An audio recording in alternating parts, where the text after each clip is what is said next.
அதிகாரம் 24.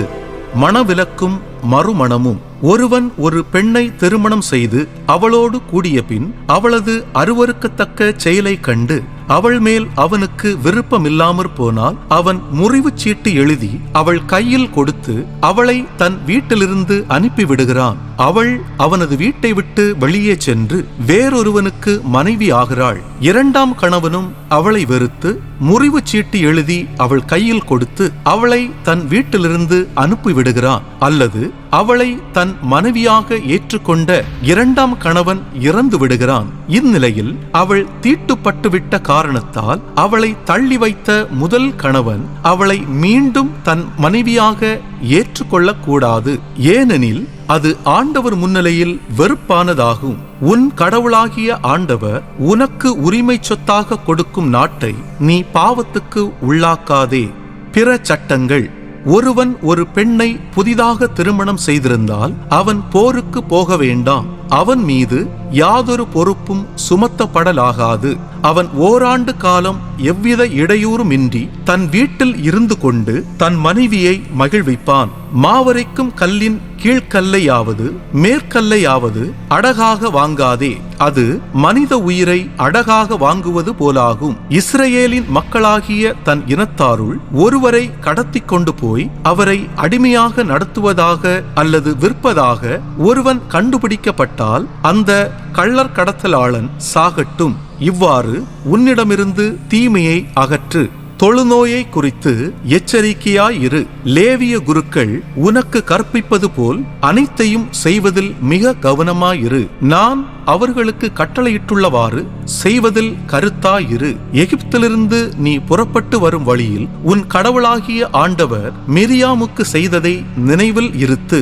உனக்கு அடுத்திருப்பவருக்கு நீ ஏதாகிலும் கடனாக கொடுத்தால் அதற்கு அடகாக எதையும் வாங்க அவரது வீட்டினுள் நுழையாதே. வெளியே நில். உன்னிடம் கடன் வாங்கியவர் வெளியே உன்னிடம் அடகை கொண்டு வரட்டும்.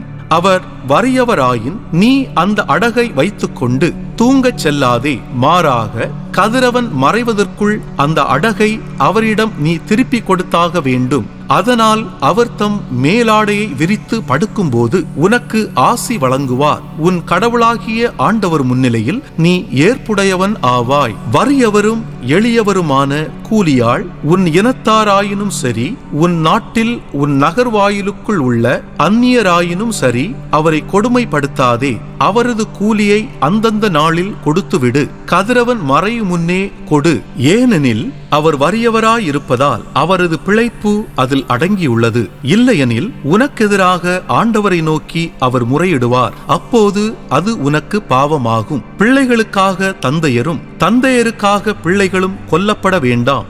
அவரவர் தம் பாவத்திற்காக கொல்லப்படட்டும். அந்நியர் அல்லது அனாதைக்கு உரிய நீதியை புரட்டாதே. கைம்பெண்ணின் ஆடையை அடகாக வாங்காதே.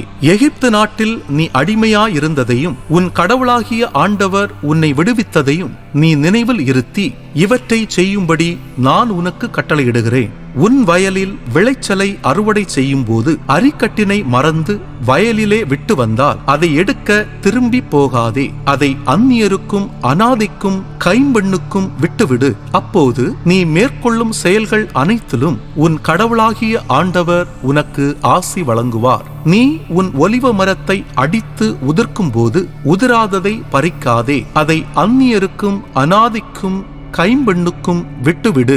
நீ உன் திராட்சை தோட்ட கனிகளை சேகரித்த பின் பொறுக்காமல் கிடப்பதை எடுக்கச் செல்லாதே. அதை அந்நியருக்கும் அனாதைக்கும் கைம்பெண்ணுக்கும் விட்டுவிடு. எகிப்து நாட்டில் நீ அடிமையாயிருந்ததை நினைவிலிருத்தி இவற்றை செய்யும்படி நான் உனக்கு கட்டளையிடுகிறேன்.